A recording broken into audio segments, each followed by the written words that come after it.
One of the most complex areas of modern medicine and psychology is the phenomenon of somatization, which highlights the inseparability of mind and body. Somatization refers to the process by which psychological tension, unresolved emotions, and chronic stress are expressed through physical symptoms, often in the absence of identifiable organic pathology. This does not imply that the symptoms are imagined.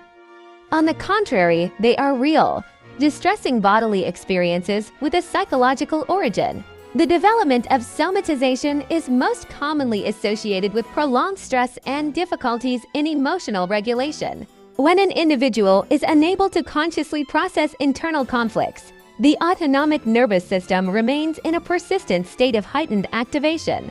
As a result, muscle tone, hormonal regulation, and immune functioning are altered, which over time may lead to a variety of physical complaints. Common manifestations include headaches, gastrointestinal disturbances, muscle tension, chest tightness, and chronic fatigue, symptoms that often cannot be adequately explained by medical examinations alone.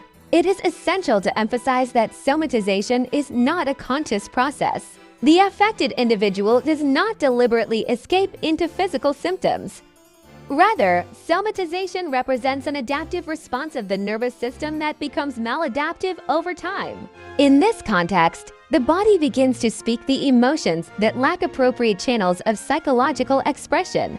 Unarticulated anger, fear, or anxiety thus seek manifestation at the somatic level. From a neurobiological perspective, somatization can be understood through the effects of chronic stress on brain function. Prolonged stress increases amygdala activity while impairing the regulatory role of the prefrontal cortex, which is responsible for conscious emotional control. This imbalance leads to heightened bodily vigilance and symptom-focused attention, causing individuals to perceive bodily sensations more intensely and interpret them as threatening. Consequently, pain thresholds may decrease, and even normal physiological signals can be experienced as alarming, reinforcing the cycle of symptoms. Social and cultural factors also play a significant role in the expression of somatization. In environments where emotional expression is discouraged or viewed as a sign of weakness, physical symptoms often become a socially acceptable means of communicating distress.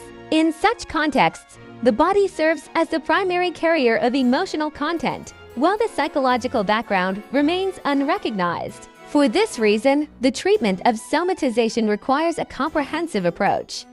Purely medical investigations and symptom-focused interventions rarely lead to lasting improvement. A biopsychosocial framework proves more effective, as it simultaneously addresses biological, psychological, and environmental dimensions. Psychotherapy, particularly body-oriented and emotion-focused modalities, can help individuals identify and process the emotional experiences underlying their physical symptoms. In conclusion, somatization is not a sign of dysfunction between mind and body, but rather a signal, a warning from the organism that psychological demands exceed the individual's capacity for processing. Understanding and accepting these symptoms can not only alleviate physical suffering but also foster deeper self-awareness and more sustainable psychological balance.